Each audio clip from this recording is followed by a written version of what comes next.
So good morning everyone. आज का दिन ऐसा है कि ये जो सीज़न है ये खांसी का सीज़न है। हम जब भी कफ करते हैं या खांसी करते हैं तो किसे याद करते हैं? Doctor Mahendra Kaveria. Just to introduce him, he needs no introduction, but he's been practicing in Pune for the last 34 years. और जब से IMH Inamdar Multi Speciality Hospital has started from the inception, from day one, sir has been with us, and he's one of our celebrity chest physicians of Pune. And if कोई भी खांसे तो किसे याद करते हैं? वो है doctor Mahendra Kaveria. He is a renowned chest lung specialist. And आज हम जो टॉपिक पे जाएंगे सर, ये जो खांसी खांसी खांसी हो रही है, ये इसका क्या कारण है? मैं जहाँ जाती हूँ I see that people are coughing और कंटिन्यूस है, चलती रहती है और स्टॉप भी नहीं होती है. मतलब लोगों को 15-20 महीने भर खांसी रहती है. मुझे भी थी लास्ट मंथ. तो ये मैं इसका रीज़न क्या बोलूँगी और आप इसके बारे में क्या बताना चाहेंगे sir? Thank you, Rupa, for a nice introduction. Today we are seeing last 2 decades were for the heart. People were scared of heart, hypertension, heart attack, and this. And now I think the next 2 decades are for the lungs. The very fact that we are seeing so many people coughing around us, we say any person coughing too much, we ask them, have you traveled to Delhi or have you traveled to Bombay? Why? This is because the amount of pollution what we are seeing in cities like Delhi, Bombay, and even Pune is not far behind. Sir, ये जो एक word आया है AQI, Correct. ये क्या है? मतलब एक कॉमन मैन को अगर समझाना है तो आप उसके लिए क्या बोलेंगे? मतलब हमें समझना है, कॉमन पर्सन को समझना है. AQI is a air quality index. This gives you the idea about the purity or the clarity of the air, which contains dust as well as chemicals and the gases. धूल और धुआं ये दोनों भी इसमें आता है. धूल कैसे आती है? इंडस्ट्रियल पॉल्यूशन, क्रॉप बर्निंग, जो रात में सिक्योरिटी करते हैं, व्हीकुलर पॉल्यूशन, इन सब चीज़ों से, और जो construction, as people say India is under construction, whole country is under construction, जहाँ पर भी जाते हैं तो कंस्ट्रक्शन चालू रहता है. ये जो कंस्ट्रक्शन चालू रहते हैं वहाँ से निकलने वाली जो धूल होती है उसका प्रॉपर मैनेजमेंट नहीं होता. ये धूल हवा में जाती है और ये धूल के वजह से एयर क्वालिटी ख़राब होती है. इसके अलावा गैसेस आते हैं, जैसे कि बहुत सारी चीज़ों के प्लास्टिक बर्न होने की वजह से आते हैं. घर में जो चूल्हा जलता है उसकी वजह से आते हैं. ये सब gases like carbon monoxide, sulphur dioxide, hydrogen sulphide, all these are poisonous gases if it is in a high quantity. तो ये धुआं और धूल ये दोनों मिलके जो एयर क्वालिटी होती है उसको हम AQI इंडेक्स से उसको क्वांटिफिकेशन करते हैं. अगर वो 50 से कम है तो बहुत ही अच्छा है, 100 से कम है एक्सेप्टेबल है. जैसे भी 100 से 150, 150 से 200, 200 से 250, 300, 400 तक जाता है. अभी हम देखते हैं कि दिल्ली में तो ये 400 के भी क्रॉस हो जाता है. तो इतनी धूल प्रदूषित हो जाती है कि वो अपने को अपने सांस में जाने के बाद में लंग्स के लिए बहुत ही हानिकारक होती है. और इसी एक बीमारियां जो लंग्स से शुरू होती है वो उसी की वजह से. अभी कल ही मैंने आज ही मैंने टाइम्स ऑफ इंडिया में देखी, कोई एक टेनिस प्लेयर दिल्ली में कोई मैच खेलने के लिए आने होता, then he saw the air quality in AQI of Delhi and he refused to come. So this is what is happening. People are so much conscious about the air quality index that they don't want to subject themselves to this kind of air. और ये this air quality, this polluted air is one of the reason why we are coughing all the time. Sir, आपने अभी बताया कि एक sportsman आया, वो उतरा एयरपोर्ट पे और उसने एयर क्वालिटी इंडेक्स देखा और वो उसको पता था कैसे देखना है. अगर एक कॉमन मैन को देखना है कि एयर क्वालिटी इंडेक्स, मेरे को कहीं जाना है वो या मुझे कहीं पे ट्रैवल करना है, तो ये देखना ज़रूरी है. और दूसरा, अगर देखना है तो कहाँ देखना है, ये आप इसके बारे में थोड़ा बता सकते हैं? अभी हर एक के हाथ में स्मार्टफोन होता है, Google is there at the finger tips. तो you can any time you can type air quality index और यू गेट इट. और you have a government approved central pollution control bodies app, that is Sameer app, which gives you the air quality index in your area or wherever you want to go to. So if you are planning for a visit, planning for a long stay somewhere, then you can check air quality index of that particular area and then you can decide where to go and how much time to stay. So ये urban rural एक divide होता है कि pollution के बारे में बोलते हैं कि गांव में रहो तो ज़्यादा अच्छा है, सिटी में ज़्यादा है। आप जैसे कंस्ट्रक्शन बोले, पूना तो पूरा रीडेवलपमेंट में जा रहा है। तो इसका क्या डिफरेंस है? या रूरल में भी एयर पोल्यूशन या AQI पुअर होता है, या it is only for the urban city? City और रूरल एरिया, इसमें जो डिफरेंस जो होता है, तो ग्रीनरी ज़्यादा होती है, झाड़ें ज़्यादा होती है, ट्रीज ज़्यादा होते हैं, ग्रास ज़्यादा होता है, उसके वजह से एयर का जो प्यूरिफिकेशन होता है वो ज़्यादा फास्ट होता है और air quality is always better compare to the cities where are less amount of trees which normally take the carbon dioxide and produce oxygen. तो ये हिसाब से गाँव के इसमें हमेशा एयर क्वालिटी बेटर रहती है। पहले क्या होता था, गाँव में क्वालिटी एयर क्वालिटी अच्छी होती है, लेकिन गाँव में चूल्हा जलाते थे, गोबर के गौरी करके उसको जलाते थे, लकड़ा जलाते, और ये सब जलाते कहाँ थे, एक तो छोटे से किचन के अंदर, और वहाँ से एयर क्वालिटी बहुत ही ख़राब होती थी, और उससे उसकी वजह से काफ़ी लोगों को COPD, लंग डिसीजेस, ये टाइप की बीमारियाँ होती थी। Thanks to our government that वो तो अभी कभी देखने नहीं मिलता, सबके घर पे LPG गैस आ गया है, लेकिन फिर भी गांव का भी जैसे विकास हो रहा है तो वहाँ की भी एयर क्वालिटी अभी थोड़ी ख़राब होती है। पहले हम कहते थे पूना के Bopdev Ghat, Parvati, Salisbury Park, ARI Tekdi, these are the lungs of Poona. लेकिन अभी उसका भी एंक्रोचमेंट होना शुरू हो जाएगा, वहाँ के भी ट्रीज फॉल होने शुरू हो गए, तो फिर पूना ब्रीथ हमारे कैसे लंग्स करेगा? खत्म हो लंग्स गए, खत्म होने की अभी कगार पे आ गए हुए, तो ये तो गवर्नमेंट का भी रोल है रोल उसमें। होना चाहिए कि how to keep the air quality और the air should be breathable, कि जहाँ पे लोगों को लंग्स में कोई प्रॉब्लम नहीं आए। सो ये जो AQI है या बैड एयर क्वालिटी है, ये हर एज ग्रुप को इफेक्ट करता है कि कोई स्पेसिफिकली वल्नरेबल एज ग्रुप्स होते हैं जिनको ये ज़्यादा इफेक्ट करता है? तो इसके बारे में आप क्या बताएंगे सर? हमारे जो लंग्स होते हैं, lungs provide oxygen to all other organs of the body, जैसे कि ब्रेन है, मसल्स है, हार्ट है, किडनी है, लीवर है, सबको ऑक्सीजन ये लंग्स ही देता है। तो लंग्स मजबूत होना दूसरे ऑर्गन के फंक्शन के लिए भी बहुत ज़रूरी होता है। And what is been seen is the any persons lung capacity is highest at 25 years of age, और ओवर पीरियड जैसे आदमी के उम्र बढ़ते, क्रोनोलॉजिकल एज बढ़ते जाता है, वैसे उसकी लंग कैपेसिटी धीरे धीरे धीरे धीरे कम कम होती है। This will be 2%, 1% drop in the lung capacity, और by 10 ml 8 ml vital capacity कम होती जाती है। लेकिन जो लोग ज़्यादा पॉल्यूशन को एक्सपोज है, स्मोकिंग करते हैं, उनकी लंग कैपेसिटी बहुत रैपिडली कम होती है। एवरी ईयर 35 ml 40 ml से कम हो सकती है। तो जिनकी लंग कैपेसिटी उनके एज से ज़्यादा कम हो चुकी है, उन लोग ज़्यादा वल्नरेबल होते हैं। दे आर लंग्स एकदम स्मूथ लाइनिंग होती है, और इस पॉल्यूशन की वजह से उसके अंदर जो रफनेस आता है, so they are prone for any kind of infection like viral infection, pollution in or any other irritants, chemicals, fumes, they can trigger cough and lead to another type of infection and pneumonia like thing. आप smoking की बात कर रहे थे। अभी ये smoking एक चीज़ होती है, और दूसरा हमने जो सुना होगा, मतलब आपको पता है इसके बारे में, वेपिंग। तो ये बहुत आजकल चल रहा है वेपिंग। मैंने जो पढ़ा है वो उसको बोलते हैं ई-सिगरेट्स। तो ये सब लोग बोल रहे हैं अरे स्मोकिंग नहीं करनी है, छोड़नी है तो वेपिंग करेंगे, उससे किसी को असर नहीं होगा, हमें हमारी बॉडी को कोई असर नहीं होगा, बाजू वाले को भी कोई असर नहीं होगा। इट इज़ वेरी स्मेल अच्छा है, टेस्ट अच्छा है, कलरफुल एडवर्टाइजमेंट हो रही है, मार्केटिंग हो रही है। तो ये कहाँ तक सही है, वेपिंग एज अ हैबिट और कंपेयर्ड टू स्मोकिंग? आपने एक ही इसमें बहुत सारे क्वेश्चन कवर कर लिए। हाँ। हाँ, जैसे कि हम बता रहे कि पॉल्यूशन की वजह से हमको खांसी हो रही है, हमारे लंग्स खराब हो रहे हैं। हम्म। बाहर का एयर क्वालिटी 400 चला गया, 300 चला गया। हम्म। लेकिन जब हम घर में देखते हैं तो घर में भी कुछ चीज़ें हैं कि जो कि अपने कंट्रोल में है, हमारे कंट्रोल में, जिसको हम कंट्रोल कर सकते इंडोर हैं। पोल्यूशन। इंडोर पॉल्यूशन, इंडोर में क्या आता है? अगरबत्ती लगाना, धूप लगाना, लोबान लगाना, मॉस्किटो कॉइल्स जो भी आते हैं वो यूज़ करना, dusty places, humid places, cross ventilation नहीं रहना, स्प्रे, डिओडोरेंट, ये सब यूज़ करना, ये भी एक बार से हमारे लंग्स में जाती है, और ये this also causes indoor pollution.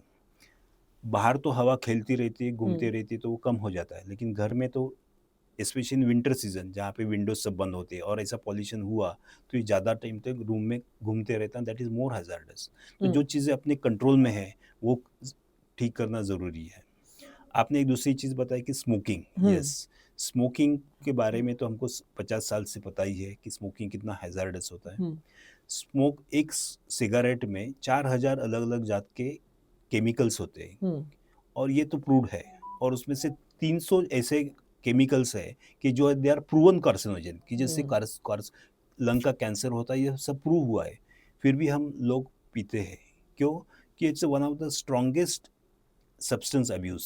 एक बार उसकी एडिशन हुई, इसके एक बार वो लत लग गई तो फिर वो छूटना मुश्किल होता है। One of the difficult thing to leave also.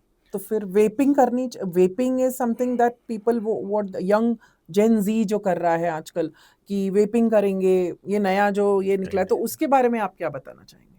अभी हमने देखा कि जैसे हमारे जैसे यार आपके जैसे जो लोगों में अवेयरनेस फैला करते कि स्मोकिंग से कितना नुकसान हो रहा है, ये सब देख के मैंने क्या बताया कि इतने कार्सिनोजन है, इतने केमिकल्स है, तो लोगों ने क्या किया, चलो ये सब कार्सिनोजन वो निकाल देते, उसकी जो कार्सिनोजन है उसको निकाल देते। लोगों को क्या चाहिए? निकोटिन चाहिए। तो निकोटिन को ऐसा तो निकोटिन हम ले नहीं सकेंगे, तो फिर उसको निकोटिन को फ्लेवर बना दो, उसमें भिंडी के पत्ते डाल दो या कुछ फ्लेवर डाल दो और उसको ऐसे पैलेटेबल बनाओ, ऐसे कलरफुल बनाओ कि ताकि it will appeal to the people और उसको कोई भी जो बाकी की बुराइयां स्मोकिंग में थी वो नहीं होती है।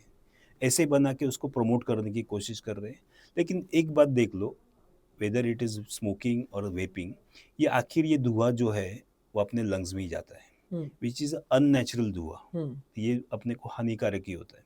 काफ़ी बार वेपिंग बनाने के लिए जो सॉल्यूशन यूज़ किया जाता है वो फॉर्मेल्डिहाइड होता है। फॉर्मेलिन फॉर्मेलिन तो आपको पता हुआ कि डेड बॉडीज को जिसमें रैप करते हैं वो फॉर्मेलिन होता है। तो उसके एक बार बास भी आई तो हम 10 मिनट तक कुछ कर नहीं सकते। ऐसे टाइप का वो फॉर्मेलिन रहता है, उसको फ्लेवर्ड करके उसको सॉल्वेंट बनाया जाता है और उसमें वेपिंग किया जाता है। तो ये आप सोच सकते कि उससे भी कितना नुकसान हो सकता है। तो ये भी कार्सिनोजेनिक है सर? इसमें कार्सिनोजेनिक के लिए उतना रिसर्च चालू है। कुछ लोगों जापानीज रिसर्च में पता चला है कि इसमें कार्सिनोजन भी है, लेकिन it is definitely harm to the lungs. जैसे कि आप बता रहे कि स्मोकिंग छोड़ दिया तो अभी मैंने वेपिंग किया, so be careful that vape is not safe, that is the dictum.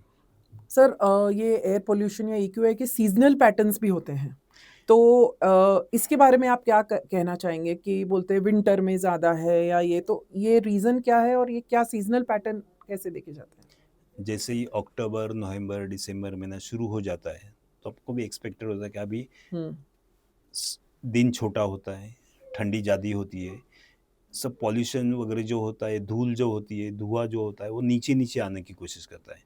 Summer में थोड़ा ऊपर हवा गर्म होने की वजह से ऊपर चला जाता है तो उसका पॉल्यूशन को ज़्यादा अपने को असर नहीं पड़ता है।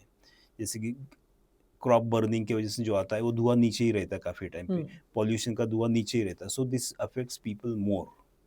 तो ये सीजनल वेरिएशन यही होता है कि ठंडी के दिन में इसका concentration at our breathable level is more, उसकी वजह से इन सीजन में ज़्यादा होता है। तो मतलब ऐसे जो स्पेशली दिल्ली इट इज़ वो बोलते हैं ना ठंडी के दिन में फॉग है, कुछ दिख ही नहीं रहा, लोग बाहर नहीं निकल पा रहे, ये टाइप का ये पुणे में भी कुछ कुछ एरियाज में दिखने लगा है। तो before it goes worse we have to stop the pollution with the authorities as well as individual. तो एक इंडिविजुअल क्या कर सकता है कि ये पोल्यूशन कम करे या AQI को क्वालिटी को इम्प्रूव करे as a citizen of India? What? या हमको एक तो ये देखना है कि हमारे वजह से कोई एडिशनल पॉल्यूशन नहीं होगा, जैसे बर्निंग ऑफ वुड है, शेकोटी करते हैं कुछ लोग, गर्मी ठंडी के दिन में रोड पे टायर जलाते हैं, ये सब चीज़ें नहीं होगी, इसका ध्यान रखना है। गवर्नमेंट तो गवर्नमेंट का काम करेगी, लेकिन ये चीज़ें अपने इंडिविजुअल लेवल पे नहीं होना चाहिए। हमारे घर में भी ये मॉस्किटो कॉइल्स जो होते हैं वो लगाना ठीक नहीं है, अगरबत्ती नहीं है, पंती लगाते तो आप घी का दिया लगाइए time for the few minutes and just stop it. ये सब चीज़ें करने से भी। सेंटेड कैंडल्स के बारे में आप क्या कहना चाहेंगे? Scented candles also they are highly immunogenic, उससे भी ट्रिगर होता है, अस्थमा ट्रिगर होता है, लंग्स के लिए unnatural thing, so it can trigger cough. जो भी ससेप्टिबल लोग हैं जैसे कि अस्थमेटिक पेशेंट होते हैं, उनको इन सब चीज़ों की काफ़ी एलर्जी होती है। The moment they come in this kind of triggers तो इनका अस्थमा शुरू होता है, तो ये चीज़ों को अवॉइड करना ही ज़रूरी है। मेरे टाइम पे मेरी मम्मी या दादी जो थे वो फ्लावर्स ले आते थे घर में for good smell. I think isn't that a good idea? Yeah, that is 100% natural. Flowers are always better instead of scented flowers. और दूसरा सर आप ऐसे कोई मुझे अगर आपके पास as a lung doctor chest physician जाना है तो कौन से सिम्टम्स हैं कफिंग तो एक मेजर सिम्टम है, कंटिन्यूस कफिंग। और कौन से सिम्टम्स हैं जो मुझे देखने हैं और उसकी वजह से मुझे आपके पास आना है एज अ पेशेंट? भगवान ने हमको 2 लंग्स दिए हुए हैं, लंग की कैपेसिटी भी काफ़ी अच्छी होती है। हमारे एक लंग अगर किसी ने निमोनेक्टमी भी कर देते, एक लंग निकाल भी दिया तो एक लंग पे आदमी 10 साल, 20 साल, 50 साल जी सकता है। वैसे ही लंग के जो डिसीजेस होते हैं लाइक सीओपीडी है, हाइपर सेंसिटिव निमोनाइटिस है, या तो इंटरस्टिशियल लंग डिसीज है, ये डिसीज स्लोली शुरू होते हैं और जब तक तुम्हारे लंग्स के 30, 40, 50% लंग डैमेज नहीं होता तब तक आपको ज़्यादा सिम्टम आते भी नहीं है। तो इसमें देखना है कि बार बार खांसी आना, थोड़ा भी चलने के बाद दम लगना, you can compare with your colleagues कि पहले कि मैं उसके साथ चल सकता था लेकिन अभी नहीं चल सकता, अर्ली ब्रेथलेसनेस, ये सब चीज़ों पे ध्यान रखना ज़रूर और अर्ली चेकअप कराना ज़रूरी है। सिर्फ दिखाना ही नहीं, तो अपनी लंग को अपन कुछ टेस्ट भी है कि जो टेस्ट करके अपने को लंग की कैपेसिटी अपने एज के हिसाब से एक लंग कैपेसिटी पूरी है या नहीं है, उसमें कितनी कमी है, ये सब है। लंग फंक्शन टेस्ट जो मैंने सुना है, एक बोलते हैं कि करेक्ट, लंग जो आपने फंक्शन। करेक्ट बताया, पल्मोनरी फंक्शन टेस्ट और लंग फंक्शन एक स्पायरोमेट्री टेस्ट होती है जो एक कंप्यूटर बेस्ड होता है और एक टरबाइन होता है। आप जोर से सांस लेते हैं और जोर से एक फूंक मार देते हैं, तो एक सेकंड में जो भी आप एक ब्रेथ में कितनी हवा बाहर छोड़ सकते हैं और कितनी हवा अंदर ले सकते हैं, और उसके अंदर आपको कितना एयर बाहर छोड़ते हैं, कितने फोर्स से छोड़ते हैं, इसके आपसे आपका डिसाइड होता है कि आपकी लंग कैपेसिटी कितनी है। और वो एकदम बहुत ही करेक्ट आता है, वो अपने गाइड करता है कि आपके लंग फंक्शन कैसे इम्प्रूव होते हैं। सर एक और चीज़ है कि जो आजकल सेंट्रली एसी होता है, सब लोग आईटी में काम करते हैं, सेंट्रली एसी होता है, तो वो कैसे हमारे लंग्स को इफ़ेक्ट करता है? और ऐसा कोई केस बताइए जो आपको लगता है कि बहुत यंग, मतलब जैसे आपने लंग डिजीज़ ट्रीट किया और जो क्योर हो पाया, या टाइमली ट्रीटमेंट। और ये मुझे बहुत लोग पूछते हैं, हमें पूछते हैं इन द हॉस्पिटल कि हम सेंट्रल एसी में बैठे रहते हैं, तो ये हमारे, is it polluting, how does it affect our respiratory health? AC में 2 टाइप है, तो विंडो एसी आता है, स्प्लिट एसी आता है और थर्ड आता है सेंट्रल एसी आता है। सेंट्रल एसी क्या होता है कि एक बहुत बड़ी एरिया को कवर करता है, बड़े एरिया में होता है, काफ़ी सारे लोग होते हैं। यहाँ पर एयर जो होती है वो रिसाइकल होती है, बाहर की हवा आती है, ठंडी होती है, अंदर जाती है, अंदर की हवा फिर से ठंडी होकर अंदर ही घूमती रहती है। इसलिए अगर 50 लोग बैठे हुए, एक आदमी को वायरल इन्फेक्शन हुआ, उसने खांसी किया, तो वही एयर जाएगी एसी में, फिल्टर होकर वापस आएगी। अगर उसका फिल्टर काम नहीं कर रहा है तो यही वायरस, काफ़ी सारे फिल्टर से वायरस तो निकलते नहीं है, तो ये बार बार वायरल इन्फेक्शन होने के चांसेस बढ़ जाते हैं। तो any person who is having active coughing, viral infection, bacterial infection, वो लोगों ने सेंट्रल एसी में जाने को थोड़ा सा परहेज ही रखना, नहीं गए तो अच्छा है, वो उनके लिए भी अच्छा है और बाकी के अपने कलीग्स के लिए भी अच्छा है। ऐसा कोई केस स्टडी सर जो आपको थोड़ा यूनिक लगा हो, जिसकी वजह से प्रिवेंशन, मतलब टाइमली आप इंटरवेन हुआ हो, ऐसा किसी का आप केस बता सकते हैं? ऐसे तो काफ़ी सारे पेशेंट्स हैं कि जो उनको, जब हम उनको एडवाइस देते हैं तो क्या एडवाइस देते हैं कि आप जो चीज़ें खानी चाहिए, नहीं खानी चाहिए, जो परहेज रखना है, ठंडी चीज़, बर्फ़ की, फ्रिज वाली ये चीज़ नहीं खानी चाहिए। और जो कि एडवाइस देते हैं कि आप पॉल्यूटेड जगह पे, जहाँ पे डस्ट होता है, ओल्ड डस्ट है, पोर्टमाला है, गोडाउन है, ऐसी जगह नहीं जाना। और काफ़ी बार ऐसा देखा हुआ है कि जब हम बातें करते हैं तो वो सडनली वो बताता है कि ये मैं चीज़ करता हूँ, या मैं लाइब्रेरी में जाकर आने के बाद में मुझे तकलीफ होता है, या मैं रिकॉर्ड सेक्शन में जब फाइल निकाल कर आता तो मुझे तकलीफ होता है। इस टाइप के काफ़ी सारे से पेशेंट्स है कि जिनको वो ट्रिगर हम बता देते हैं कि use are likely things to trigger, और वो पिकअप होने से, वो चीज़ करने से इमीडिएटली उनके सिम्टम कम हो गए हुए। सर एक और चीज़ बहुत कॉमन लोग बोलते हैं कि लंग हेल्थ के लिए प्राणायाम, योगा, एक्सरसाइज अच्छी है, तो ये कहाँ तक सच है और is it really helpful? Regular exercise, pranayama, yogasana, ये सभी के लिए अच्छा ही है। जैसे जैसे अपना एज बढ़ता है, 25, 30, 40, 50, तो एक टाइम आता है कि if you want to remain healthy, you have to start reversal of age. कि जैसे कि अपने आपको फिजिकली फिट रखना है, मेंटली फिट रखना है, आपके अराउंड की जो एयर क्वालिटी है, जो पानी आप पीते हैं, हवा जो लेते हैं, ये अगर प्योर होगी तो आपका एजिंग भी स्लो डाउन हो जाता है, और ये साइंस ने प्रूव किया हुआ है। तो इसके लिए ये सब करना ज़रूरी है। योगासन है, डीप ब्रीदिंग एक्सरसाइज, आपके मसल को ट्रेनिंग करो। अगर छोटा मोटा खांसी होगा तो आपके लंग कैपेसिटी अच्छी है, आपके चेस्ट के मसल्स अच्छे हैं, तो आपकी कोर अच्छे हैं तो इस चीज़ों का आपको ज़्यादा तकलीफ नहीं होगा. Good lung function or good muscle strength will prevent getting you into the may not prevent you from getting into viral infection, but it will cure it very fast without giving you much trouble, without restricting your other activities.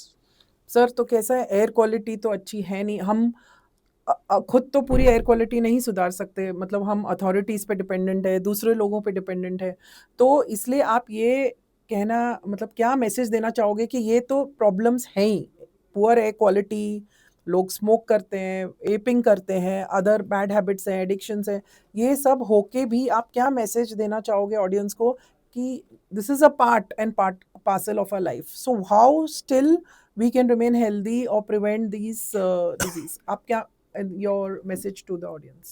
जैसे वही बताया कि as as advances your lung capacity is going to go down naturally, तो उसको slow down करना अपना काम है.